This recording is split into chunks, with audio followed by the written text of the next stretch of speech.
என்னது மல்டிமீட்டருக்குள்ளே தங்கம் இருக்கா அப்படின்னு கூகுளில் பார்த்த பிறகு இன்றைக்கி அதை வாங்கி ஆராய்ச்சி பண்ணி உள்ளே என்ன இருக்குன்னு ஒரு கை பார்க்கணும் அப்படின்னு சொல்லிட்டு வழக்கம் போல் பழைய இரும்பு கடைக்கு போயிட்டோம். 20 ரூபா கொடுத்து இந்த பழைய மல்டிமீட்டர் நம்ம அங்கேருந்து வாங்கிட்டு வந்தோம். இதுக்குள்ளே தங்கம் இருக்கா இல்லையா, எந்த பார்ட்டில் தங்கத்தை வச்சுருக்காங்க, எதனால் வச்சுருக்காங்க அப்படிங்கிற ஃபுல் டீட்டெயில் நம்ம அலசி அரைஞ்சி பார்க்க போகிறோம். இந்த மல்டிமீட்டர் பார்த்திங்கன்னா இப்போ ரீசெண்டாக அடித்து மலையில் நனைஞ்சி உள்ளெல்லாம் தண்ணி போயிருக்கு போல்.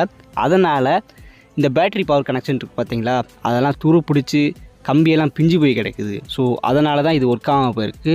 இது பெருசாக பார்க்காம அவங்க வந்து இரும்பு கடையில் தூக்கி போட்டிருக்காங்க போல். ஐஸ் இருக்குல்ல கருப்பு கலரில், இந்த சின்ன டிவைஸ் தான் இந்த மொத்த மல்டிமீட்டரையும் கண்ட்ரோல் பண்ணுது. ஸோ மல்டிமீட்டரில் பார்த்தீங்கன்னா நம்ம செக் பண்ணும்போது எவ்வளோ வோல்டேஜ் எவ்வளோ வருதுன்னு சொல்லி கால்குலேஷன் பண்ணோம். அது எல்லாமே இந்த ஐசிக்குள்ளே தான் நடக்குது.